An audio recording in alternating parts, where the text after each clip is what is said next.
ఇక అనంతపురం టీడీపీ కార్యాలయంలో ఘనంగా అంతర్జాతీయ మహిళా దినోత్సవ వేడుకలు నిర్వహించారు. మొదటి నుంచే తెలుగుదేశం పార్టీ మహిళా పక్షపాతిగా ఉందని ఎమ్మెల్యే దగ్గుబాటి ప్రసాద్ అన్నారు. మహిళల వైపు కన్నెత్తి చూడాలంటేనే భయపడే పరిస్థితికి తీసుకొస్తామని తెలియజేశారు.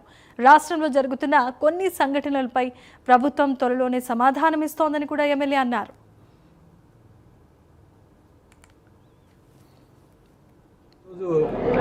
అనంతపురం అర్బన్ నియోజకవర్గంలో అంతర్జాతీయ మహిళా దినోత్సవ వేడుకలు జరుపుకోవడం జరిగింది.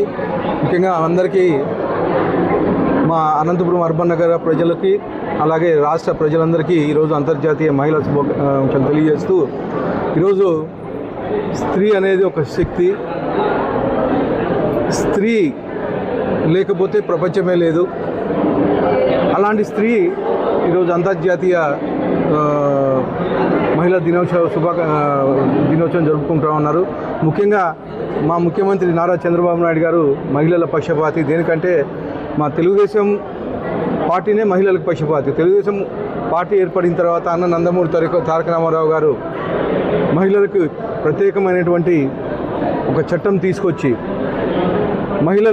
పురుషులతో పాటు మహిళలకు సమాన హక్కులు కల్పించడం ముందుగా అన్న నందమూరి తారక రామారావు గారు అయితే ఈరోజు మహిళలకు సపరేట్గా ఒక రిజర్వేషన్ తీసుకొచ్చి 33% రిజర్వేషన్ కల్పించిన ఘనత మన ముఖ్యమంత్రి నారా చంద్రబాబు నాయుడు గారిది.